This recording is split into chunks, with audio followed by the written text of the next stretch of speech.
And we welcome you into another edition of the Lion Country Kia Goon and Ironhead show here at Quaker Steak and Lube in State College on an absolutely gorgeous September afternoon as we get ready for the game of the season, at least to date, for Penn State as the Nittany Lions take on Auburn on the road, and lots to get into with that game. We'll also touch on the NFL weekend that is ahead. Starts off with a pretty good quarterback matchup tonight between the Chargers and the Chiefs.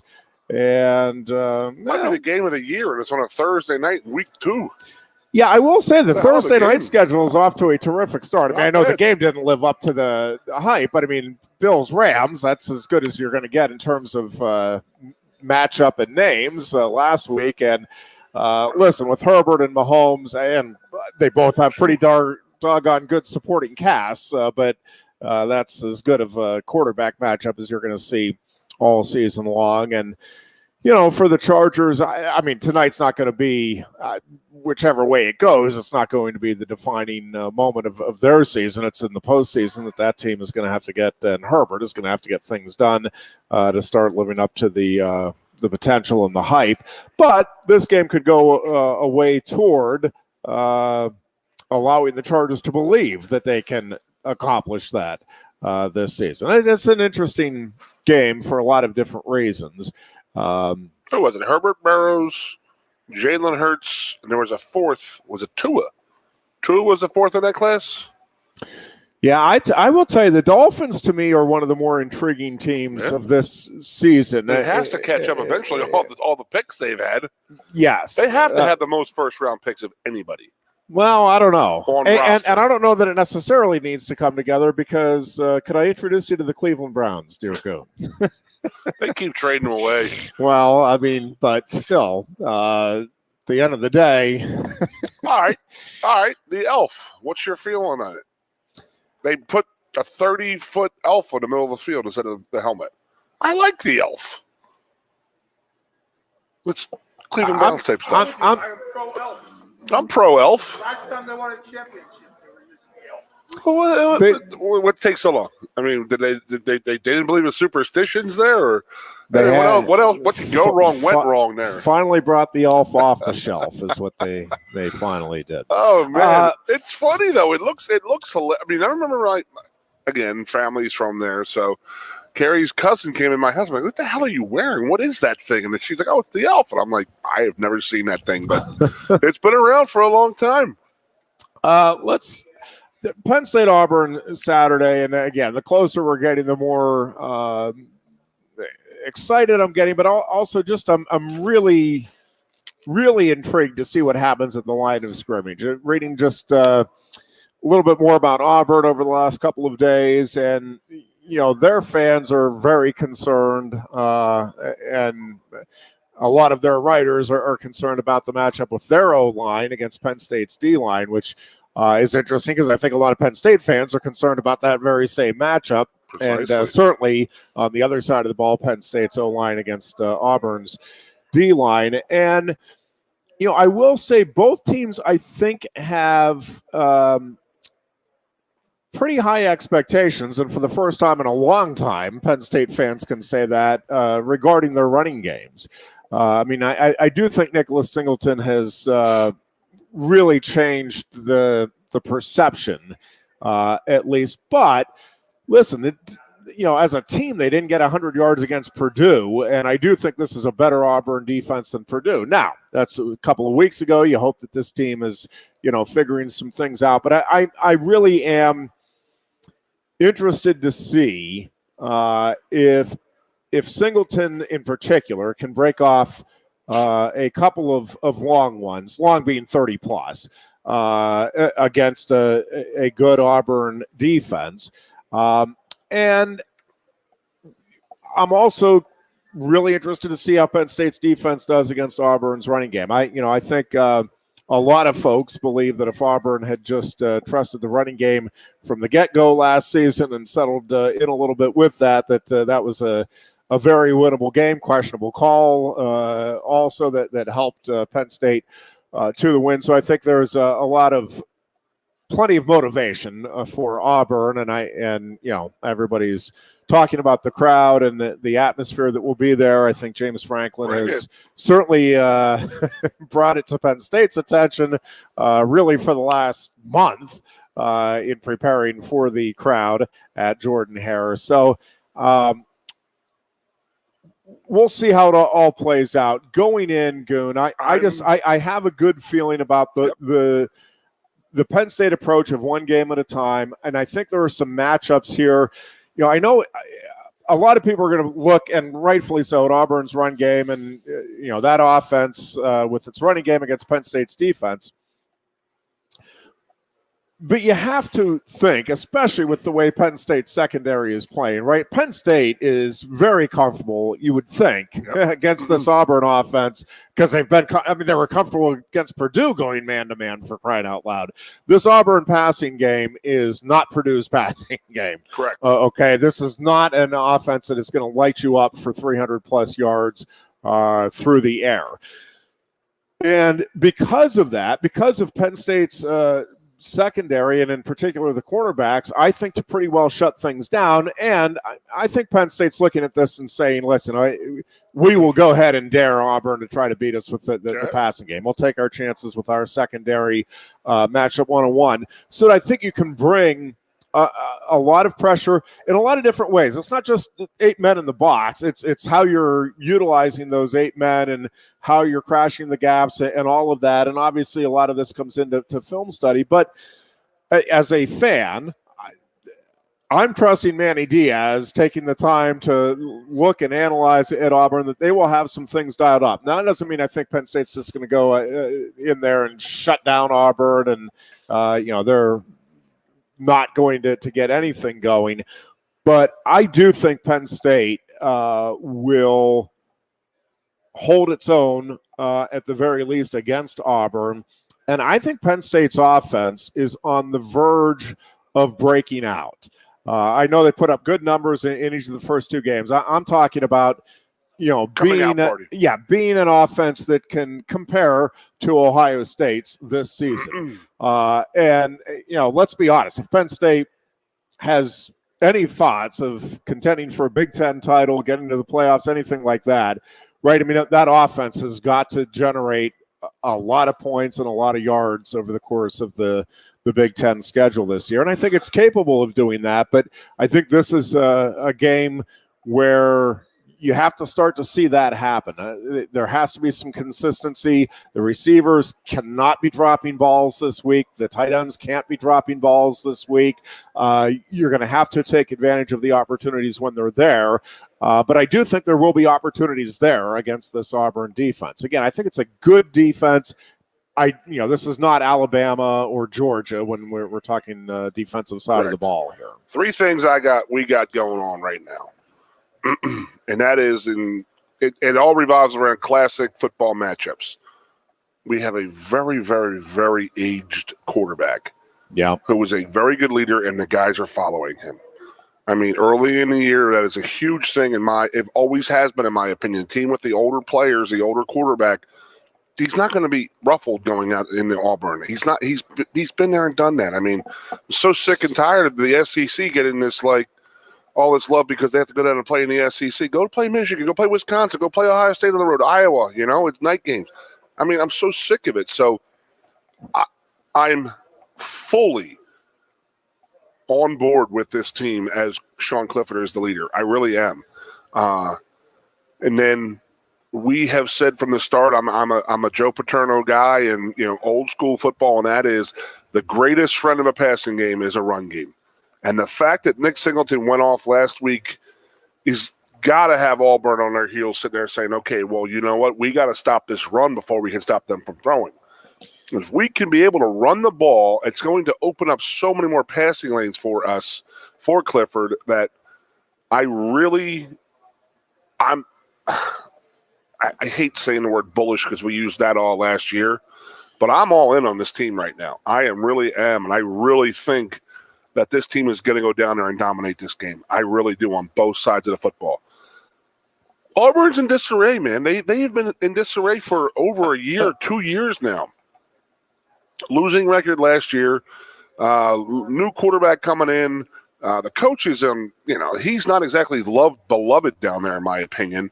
I think that the way we talk about this in hockey, in Game 7 going on the road, it's better to go on the road because if you don't give up an early goal, aka you're the visiting team, you withstand the first quarter at a ruckus, crazy, supposed Auburn nuts SEC stadium, that their fans will start pressuring their team. If we can withstand, if not withstand, plus take the lead, I think that they'll start feeling the pressure big time. And they're a one-trick pony. That is part 3 of my sermon today, Jeffrey, and that is that any defensive coordinator can shut down one thing. If you're a good run team, you can shut that down and make them pass on you. You just got to drop 8 in the box, but you got to ball up. So if they're a one-trick pony out there, and they have a strong, and it's a pretty good damn pony they have. It's a strong run game with strong players. We need to go out there, drop 8 in the box. We have the defensive backs to do that. We have a very good safety core that can make plays and knock them out, make them throw the ball, make them uncomfortable with what they're not good at, and that is throwing the ball. So don't let them run the ball, make them throw the ball, and make plays. I'm okay with that recipe right there. I really, really am bullish. I feel very good about this team right now, especially going into this game this weekend. Well, the thing that you can't really predict, and yet I'm going to go ahead and make a prediction that I think Penn State wins the takeover battle I'm expecting +2 or better. And listen, I'll be the first to say that is a foolish prediction because turnovers can happen. I mean, fluky things happen in football, sure. And it is always really hard to try to project what's going to happen in that regard. But I just think this defense is very opportunistic, and I think there will be, again, opportunities there. They will get pressure on the quarterback. I think if Auburn falls behind by double digits, whether or not it's the quarterback's fault or not, you're going to see a change at quarterback to try to give a all spark. The pressure on them. Yeah, and I think I'm with you. I just have a good feeling about the matchups here. I think Penn State, it's a point of emphasis, and not that it's not a point of emphasis at Auburn. I mean, every coach is telling their players not to turn the ball over. I just think Auburn's going to be pressing a little bit. I think Penn State is – and listen, I don't know what's going on in that locker room, obviously, but I think the message this week, if I'm James Franklin, what I'm telling my football team is we are the better team. We are the more talented team. All we need to do is not beat ourselves. We go down there and we just stay true to ourselves. Don't make silly penalties. Don't turn the ball over. If we just take care of the football and play good fundamental football throughout all 4 quarters, this team is going to win. And I just think that's what they need to do. I think as long as they don't do anything silly, that this is a very winnable game on the road. And again, I think this is a good Auburn team, but not a great one. And it sure does seem, Goon, from afar, that there is something askew in that locker room. With the transfers, that they had and the issues that they've had. And I don't know if that goes back to Brian Harsin. I don't know if there's and I don't know any of this, obviously, but there's something. And I do think the fans are ready. If Penn State does win this game, I'm not sure Harsin gets through the season. I'm really not at all sure.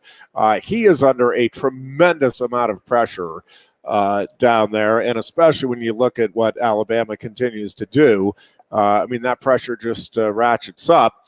And, I think there's a lot of Auburn fans that feel like that the only reason they lost the game last year was because of Harsin. There may be some officiating, too, that their fans will blame it on. But I think, at home, this is a game that Auburn fans are certainly expecting their team to win against a lowly ranked Penn State squad.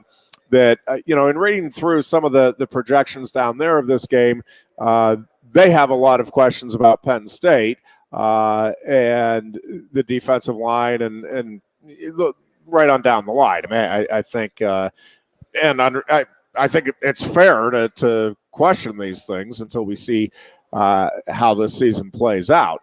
But I really do think that if Penn State, again, just does the fundamentals, that Penn State wins this game. I think Auburn has to win the turnover battle to win this game. That they have to get more takeaways, and I just don't see it happening with the way Penn State's defense plays, set up nice and with the way this offense. Nicholas Singleton is a freshman, but he has the savvy of veteran Letterman. I always dangerous to start predicting that there won't be any fumbles, and I'm not saying there won't be any. I really like Penn State going into this game to win that turnover battle. Turnovers. I think I know Clifford had to pick 6. That was it. That's all I remember. I don't think there were any against Ohio. If there were, I'm not remembering it. But I mean, it's just set up very, very nice for us to go down there. We're a veteran team who's been around the block many, many times. I mean, I don't think our guys are going to go down there and be in awe. That's just how I feel. Again, me and Chris have the show on Monday night with the guys, so we get, I get to talk to the guys a little bit more, and it's like getting a good feel from these guys. It's like they are having fun, and I said, well, winning's fun, is it not? I mean, that's the cure for everything. Is just win. It just makes everything that much better. And I think these guys are having fun. They're very, very well led. Mustapher is, I'm telling you, he is that guy on defense who was going to get in guys' faces that we didn't have last year. I think he's making all the difference in the world right now. Not just his play, but just his presence of being there. And then, again, we got a quarterback that came here in '79 with Hostetler and Blackledge. So. Yep. Seems like it. No, but it's just set up very, very nice. And I'm just telling, I just have that feeling like these SEC fans expect us to go down there and just cower in front of this. I mean, I just don't get where this aura comes from. I really don't. I mean, this is the media trying to play it up and this and that. But I mean, there's nothing better as a football player than going in to somebody's backyard and just taking what you want from them and thanking the fans for it. And listen, I think those fans are going to turn very easily against Auburn. And on the other side, if Auburn jumps out to a quick 14-0 lead, that crowd will go crazy. But I don't think I really don't think it's going to phase this team. I think these guys are dialed in. And I don't think now. I mean, you fall behind 24-0 or something. Okay, we're talking a different game. But if there is, they fumble the opening kickoff and Auburn scores right away. Again, their crowd is going to be phenomenal, no question. But I don't think Clifford is going to be sitting there like, I got to make a play, right? I mean, he's okay. We've been down on the road before. Let's go make some plays. We know what we're doing. I think there is more pressure on Auburn to get off to a good start than there is Penn State.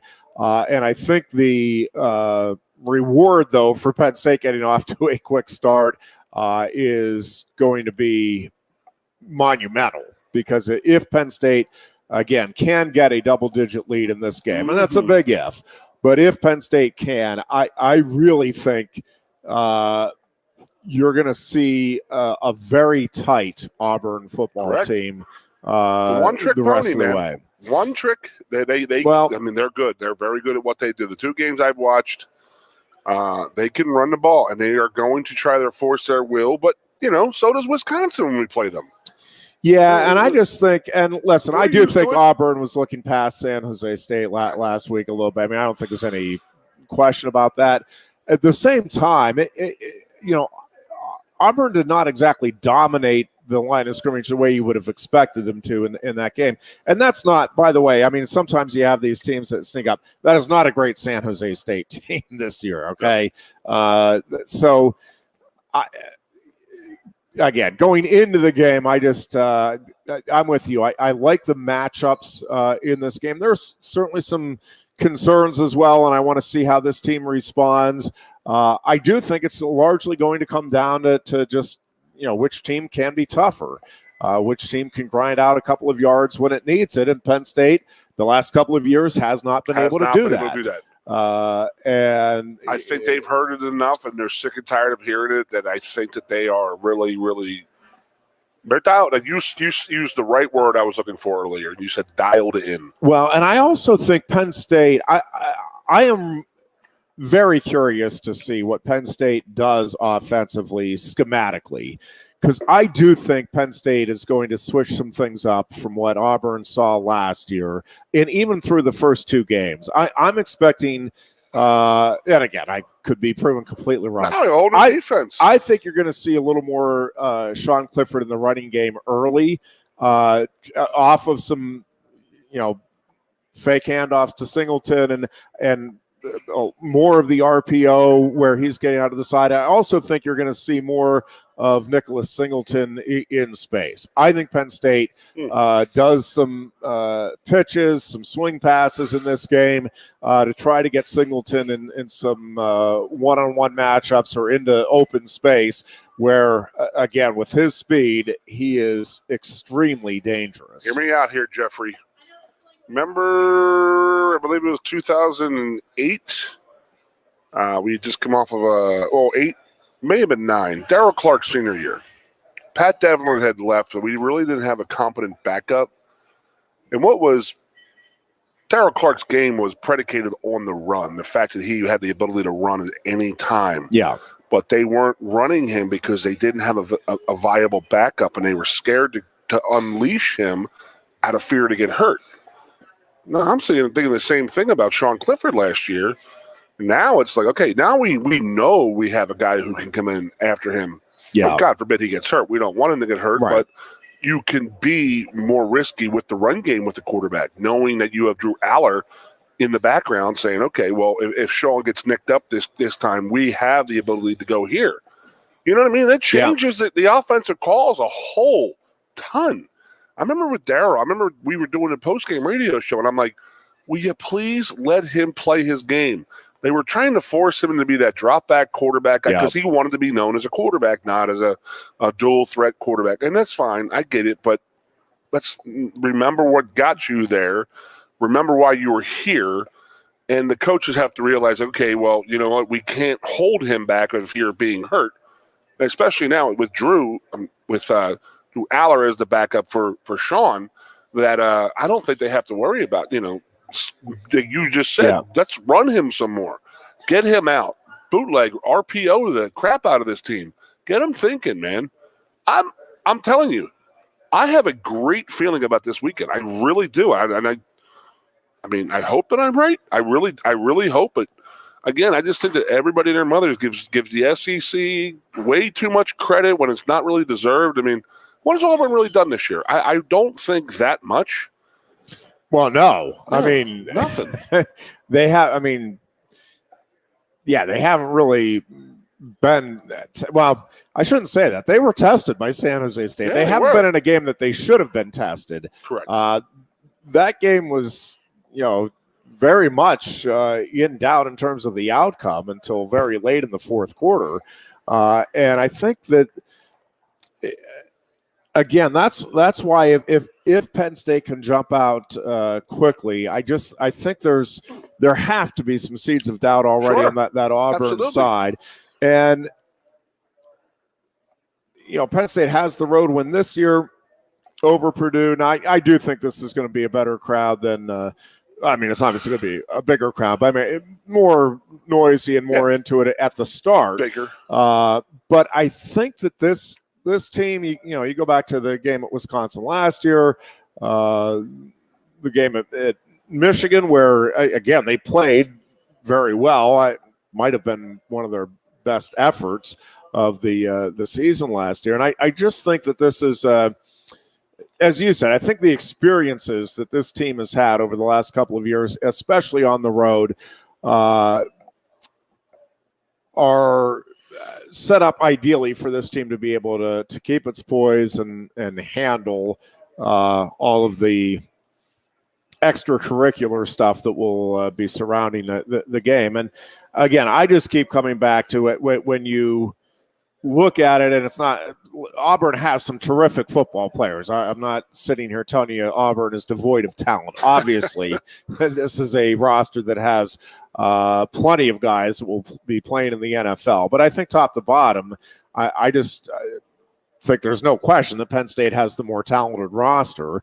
And I just think with the coaching staff that Penn State has now, that this is a game that Penn State should win, will win, and really, Goon, at the end of the day, this program needs to win this game, right? Like you need to be a team that can beat a middle of the pack SEC team, no matter where you're playing them. If you have any aspirations of Penn State being what Penn State considers itself to be, which is a perennial contender, at least for the Big Ten title.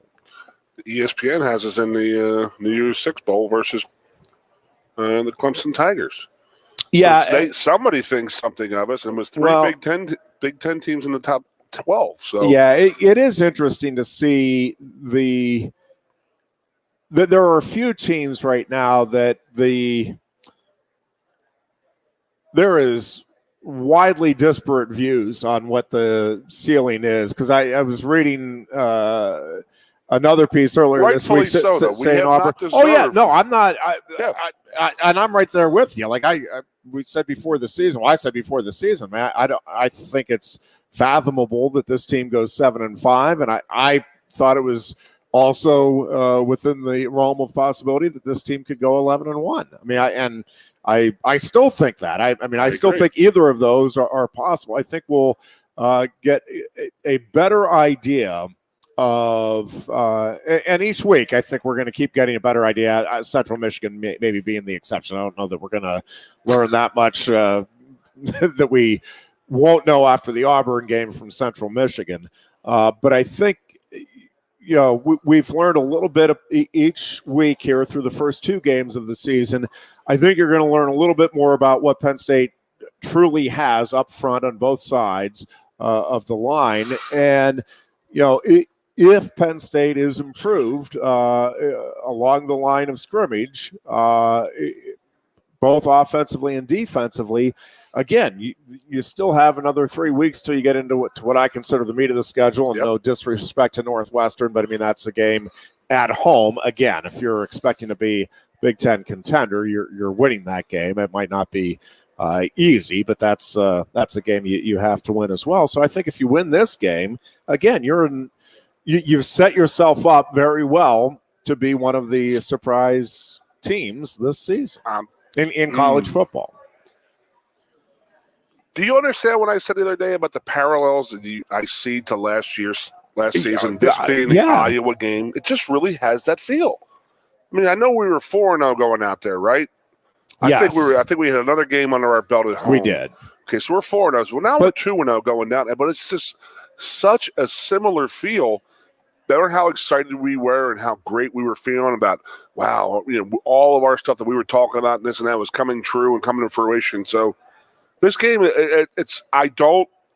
obviously if there's no injuries, I see it the way we thought Iowa was going to go last year, and that's how the first quarter went.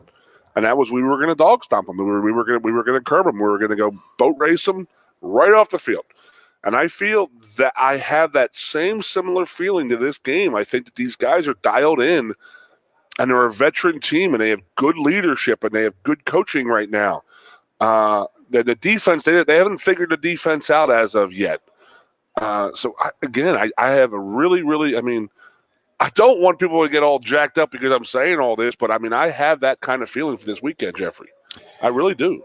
Yeah. Like a 2-touchdown win type feel.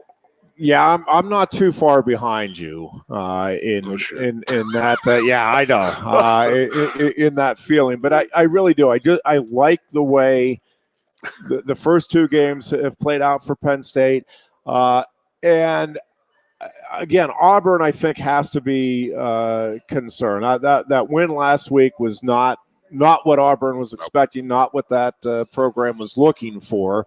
And listen, talk to Texas A&M, talk to Notre Dame. I mean, a win is a win, and that's the name of the game. And they do deserve credit for battling their way through it. But I think there are some things that Penn State will be able to expose to a greater degree than what San Jose State was able to expose.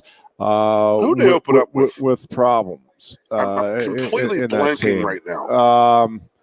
It was like was it Mercer? It was somebody really, really, really bad, right? I think it was Mercer, right? So they haven't really been. Yeah, I mean, they have not been tested, and that's again, it's all shaping up really, really good for our program going down there, and getting the fans out of the game quick. Don't let them even get involved in the game. Get out there, dominate from the start. I mean, I don't care. If you win the toss, and I know James likes to defer. Put the offense out there. Make a freaking statement. That's how I feel. And then put these guys on their heels. Put Auburn on their heels. Okay, have them second guessing themselves, and make them throw the ball, which they're not comfortable doing, and let your players make plays.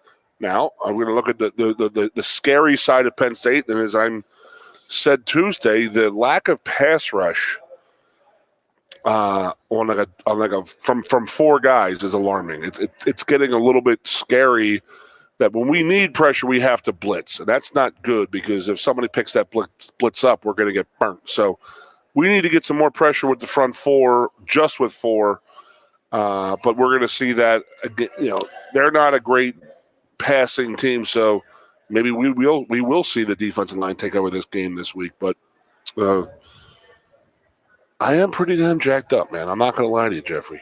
Yeah, Mercer, by the way, was the first opponent, 42-16, the final there, and then 24-16, the win over San Jose State. 24-16. So. Yeah, and again, it's not like that San Jose State team is sneaky good either. I mean, that is a team that had a very poor opening week showing, and so yes. I do think there's some issues in that Auburn locker room. There's a lot of dissension. It could creep up there and just really blow up on them Saturday afternoon. Yeah, and that'd be fun, wouldn't it? That's why I'm kind of with you that if Penn State wins the toss, I just take the football and statement. Hopefully you feel good about what you have designed here for that opening series. And listen, the nice thing right now for Penn State from an offensive perspective, and listen, I'm with everybody else. I still don't think, I mean, that team was very inconsistent against Ohio. Again, there were still, in terms of offensive series, there were still a lot of plays left on the field, a lot of opportunities missed, and there's some things that, again, I think are rightfully cause for concern through two games here for the Nittany Lions. But I also think, again, at the end of the day, you were able to win comfortably against a team you should win comfortably against, which is something Auburn was not able to do last week. And I think Penn State knows the areas that it needs to work on, and I think it's why you've seen the concentration on the run game through the first two games of this season, as they know that at some point this season they are going to need to grind out a drive or two, or at least a couple of plays to keep a drive going with the ground game. Right. But I think they're much more comfortable both with the O-line, but and I think even more so with the running backs now that they can get that done. And you just said the O-line. It's a statement game for them. Yeah, I think it's a statement game for the D-line too. True. Because this is a really good running game, and I do think, last year Penn State, when it needed to stand up with the defense, was not able to, right? I mean, Michigan State had its way with its ground game. And listen, Auburn got it cranked up last year as well. I mean, there's no question that they took control. They remember there. that. Trust me, they remember that second half last year. So they're going to come out and just say, okay, here it is. Stop it. We have to stop it. Otherwise, it's going to be a long day, boys. Yeah, and listen, I think, Tank Bigsby and Robbie Ashford are both, and Ashford's going to be an interesting. I think we're going to see more Ashford in this game at quarterback than Finley is my prediction going in, and that's regardless of how the game plays out. I just think there's some things that Ashford, they both are kind of running quarterbacks, but I think that Ashford does some things that give Auburn a little better opportunity to cash in on some opportunities. Again, this is just my prediction. But Bigsby and Hunter are both really good running backs, but I don't think either of them are nearly as talented as either of the Penn State freshmen. I really don't. I think, and again, that's not – you're talking about a couple of elite running backs here in the freshmen for Penn State. So it's not – this isn't disparaging the Auburn running backs. I think these are two of the best young backs in the entire country. But I was just trying to pull up here. Like Bigsby averaged 4 yards a carry against San Jose State. Now, again, I think there are some questions here about Penn State's defense, but do you have any question that this unit should be as talented as San Jose State's? I mean, and and Hunter, I'm just trying to bring up. Hunter averaged 5.1 yards a carry against San Jose State. So, again, to me, if Penn State can shut down the running game pretty effectively, and again, it doesn't have to be just the D line. I'm with you. I want to see more of that D line just taking control at the line of scrimmage without getting help. But I think this is a game where you dial up the run blitzes like crazy. You bring guys from different angles. You keep mixing it up as the game goes along, and you keep Auburn second guessing on where your pressure is coming from. And I'm talking about with the run game as well as the pass game. And I just think Penn State is going to have enough defensively, schematically, to keep Auburn off balance. And, the key to me for Penn State's defense is just don't give up the big play.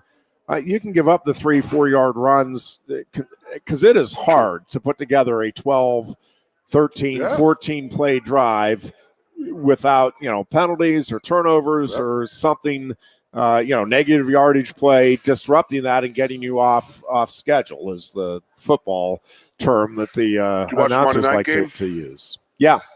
Those goal line fumbles. I mean, they make a couple steps, but you still got to – it's tough to pound the ball in the whole way. I mean, just, bend but don't break the type of defense is the way to go this week. And that's the other component. I think if Penn State just keeps their quarterbacks in check, I'm talking about from the running game perspective, don't let them get outside of – because I think going into this game, I think Auburn's greatest chance for big plays offensively is that a quarterback scrambling and taking advantage of an open. You have to keep contained, keep the lanes, all of the stuff that you hear all the coaches talk about. But I mean, if you do that, again, just don't give up the big plays. If you're giving up 10 yards or less on all of the plays throughout the day, again, I just don't think this Auburn offense has enough big play threats, one, and enough belief in itself and consistency to be able to put together enough drives to score enough points to keep up with Penn State's offense.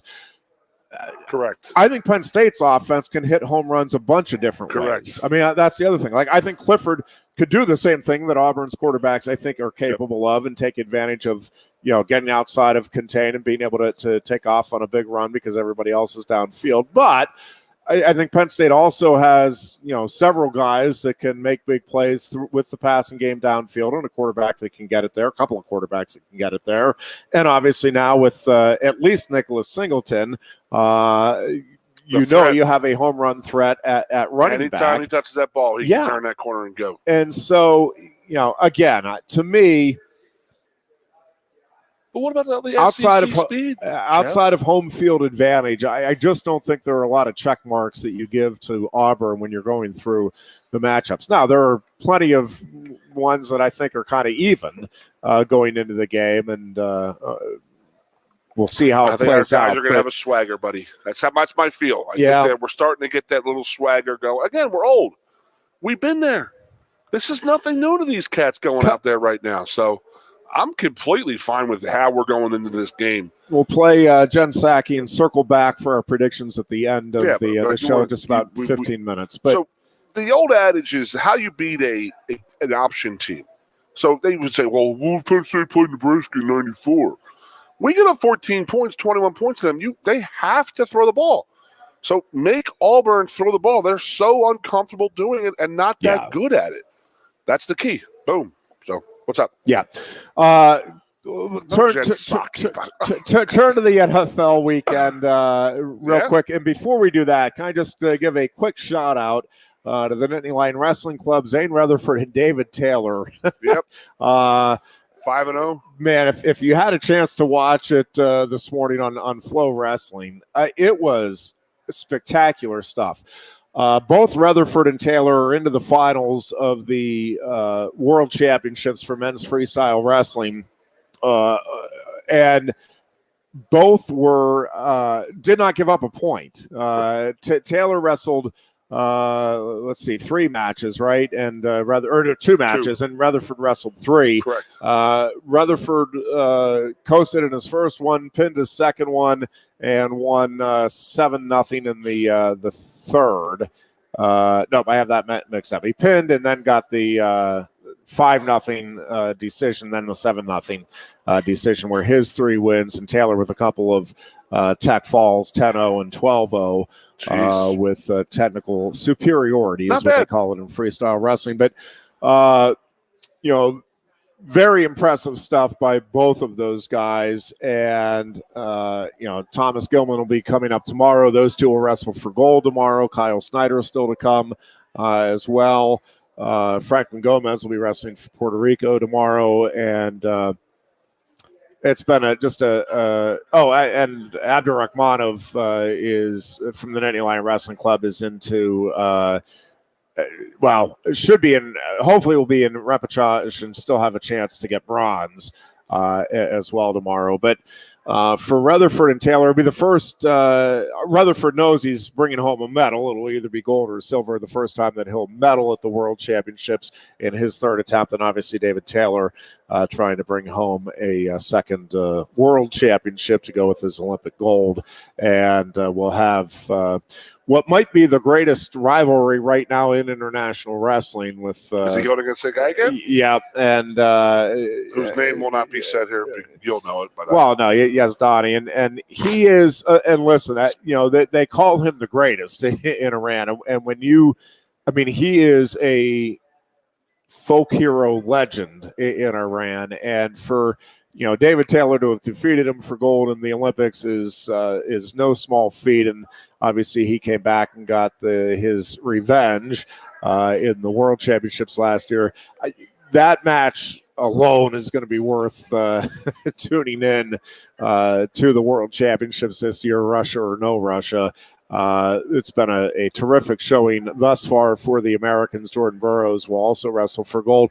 Burroughs going for an American record 7th World or Olympic Championship, 7th championship of the world, whether it was Olympics or World. And no U.S. wrestler has ever had more than 6. So chance for Jordan Burroughs to also make history tomorrow for the United States. And again, we've been saying for a while, I think U.S. wrestling is as good as it's ever been. It is, ever? And I think, and I think the results, and again, I know no Russian, and listen, there's, you can put an asterisk there if you want, that's fine. But this U.S. team is just absolutely loaded, top to bottom, and I think, when it's when the dust all settles, you're going to have a bunch of medals and a bunch of gold coming back to the U.S. here when it's all said and done. Let's turn attention to the NFL weekend. The Steelers. Listen, Vegas. They make their odds because they know what they're doing, right? Like, I mean, Vegas is not the odds makers are not in the habit of getting things wrong, but. And it's the NFL, and truly anything can happen on any given day. I mean, the Browns can beat the Chiefs, or the Jets could Yes. The Jaguars on a given day. Yes, anything. The Dolphins could anything can truly beat the happen. crap out of New England. So it's not like I think it's the craziest notion I've ever heard of that the Patriots could beat the Steelers at Acrisure Stadium, but. The Steelers is an underdog to this Patriots team. At home. And At home. Listen, I don't know how much I believe in the players in the NFL getting upset over lines or anything, but that has to be a little extra motivation for the Steelers. The Steelers are coming off a win at the NFC, the AFC, the defending AFC champions, and arguably one of the top 5 quarterbacks anyway in the NFL. Certainly one of the 5 most entertaining last season. So they get that win on the road. The Patriots lose to the Dolphins, and I get T.J. Watt's not playing, but come on.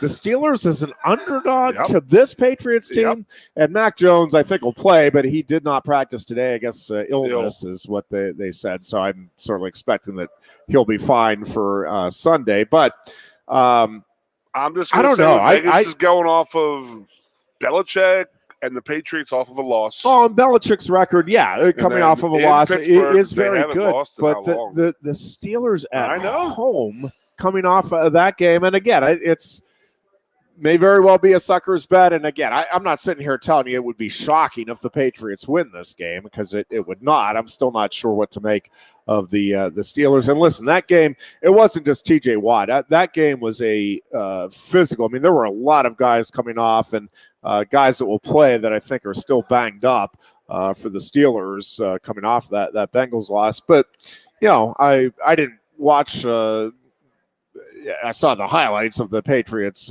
Dolphins game. I didn't watch that game, so I'm not sure how physical or how banged up the Patriots were in that one. But I'm just telling you, on the surface, it does not make any sense to me that a 1-0 Steelers team, having defeated the Bengals, and an 0-1 Patriots team, having lost to the Dolphins, playing in Pittsburgh, would have the Patriots as the favorites. It just that just seems very peculiar to me. And I want to jump on it, but again, he won't say it out loud, but he's definitely telling those guys. Well, I mean, sure. And again, I don't know how much that actually, at the end of the day, what does it matter? You can't turn the television on without seeing any kind of gambling sites. They know that they're the dogs. So. Yeah, well, you still got to go out and play 4 quarters. And listen, having no T.J. Watt does affect. I mean, there's no question the line of scrimmage and the amount of pressure the Steelers can get, but Steelers have a pretty good defense outside of T.J. Watt. Cam Hayward's a pretty good defensive tackle. Minka Fitzpatrick is not. He did. He should be good to go. And Fitzpatrick, is a playmaker galore.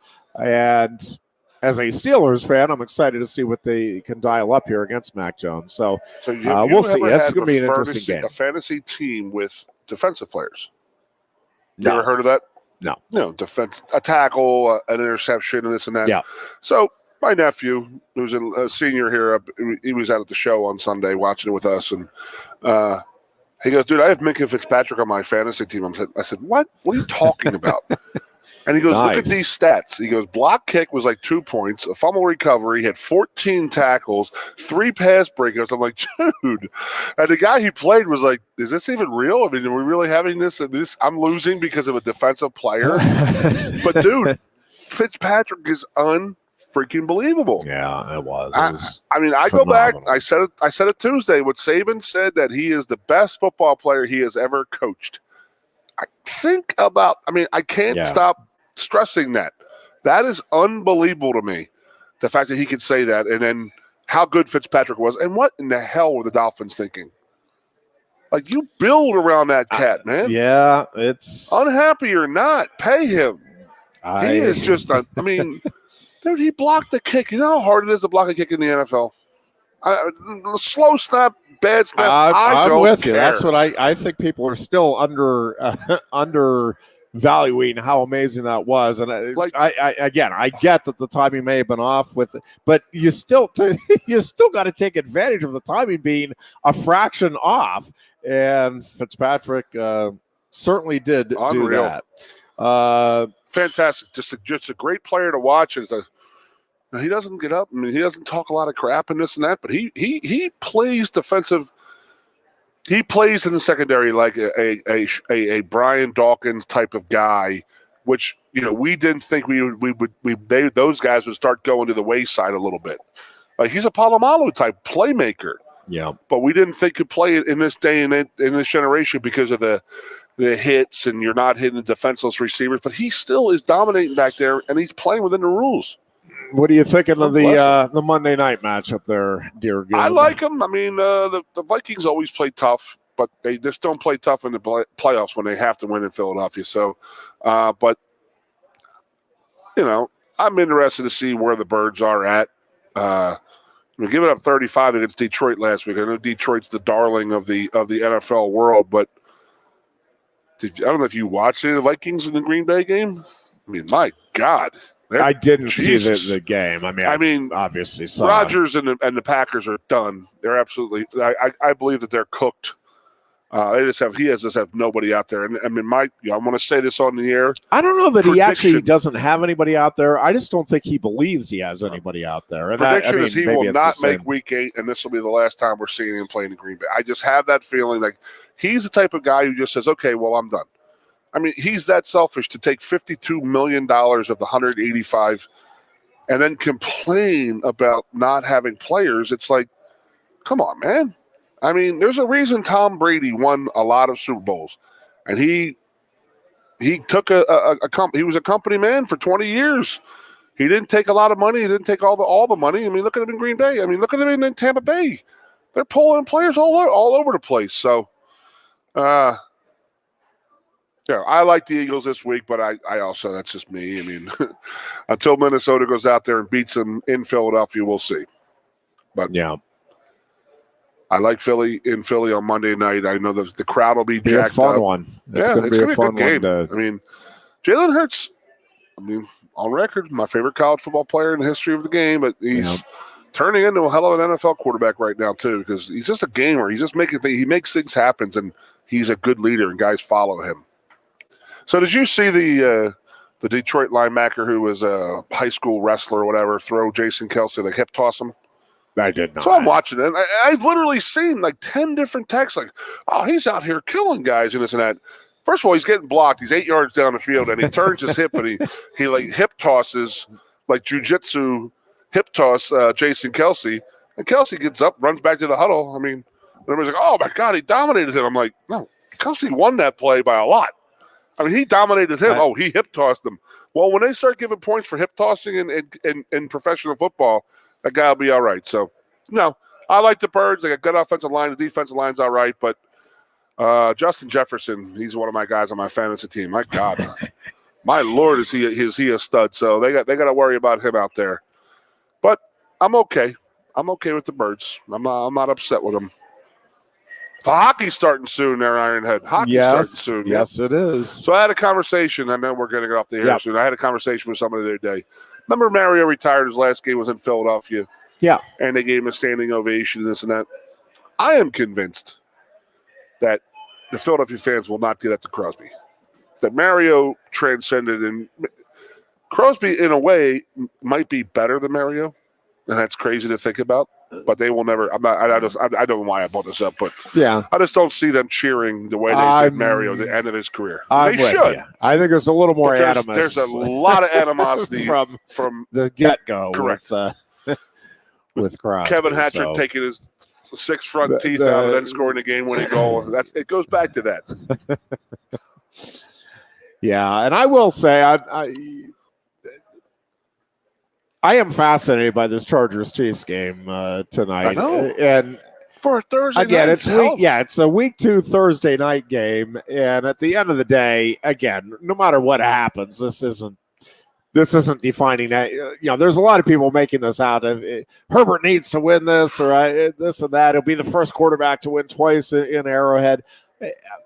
Okay, if he's the first quarterback to win twice in Arrowhead against Mahomes and beating Mahomes twice in Arrowhead, and they don't make the playoffs, you think Chargers fans are, Herbert, he's the only quarterback to twice, 2 times. While Mahomes goes and leads the Chiefs to another Super. I mean, so again, it is a big game. It's a fun game. I'm going to be watching it, but this isn't defining anything for anybody, right? I mean, it's going to be a fun game, and it'll be an interest. Have you really watched him? I mean, he doesn't have the Chargers aren't exactly a primetime team unless you have the red zone or the ticket. You're not watching them, but I'm interested to watch the whole game. I mean, I saw a playoff game last year and all that with him, but not a playoff game, but him and. Yeah, I'm interested. I will to see say how Herbert. I do think Herbert is going to have to be on top of his game because the Chargers outscoring the Chiefs is going to be a tall order for anybody. Watching season. The Chiefs last week, I was like, "Oh my gosh, that is." Machine. Yeah, I don't know that there's. I was skeptical when they're all healthy. I was skeptical with even without Tyreek Hill, I'm not exactly. sure that's not the most versatile and dynamic offense in the NFL. I could not believe going into the fantasy draft, and it's like I'm going to avoid Kansas City Chiefs. I mean, without Tyreek Hill, he opens up so much for them, but they didn't miss a freaking beat. Not even they actually got better. And Kelsey's out there. He's so good. God. Yeah, he is. He's very good. Yeah, they are. They're just a high-powered offensive machine. That'll be a fun game to kick off the weekend.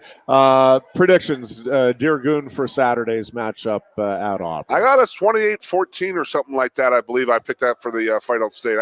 I'm telling you, I have a good feeling about this team going down there. I think that they're well-led. They listen to their leaders. Their coaches have learned. They know they have a lot of guys that can count on if something like happens like at Iowa last year. I just think that this team's it's going to be a special year. I really have that feeling. And again, I'm not buying into the whole SEC thing. Yeah, that we should just go down and roll our hat out there and bow down to them. Bullshit. No, go in there. You act like Penn State. Make it a road. It's a business trip. Go down there, put your hard hat on, and whip some ass. Yeah, I think at the end of the day, both teams will have 4 or 5 scoring opportunities. I just think Penn State cashes in more often. I have a 27-16 Nittany Lions. So we're in the same neighborhood. Let's get it done, baby. See how it actually plays Can't out. wait for it, man. We'll be back on Tuesday. Enjoy all the football between now and then. And until then, be good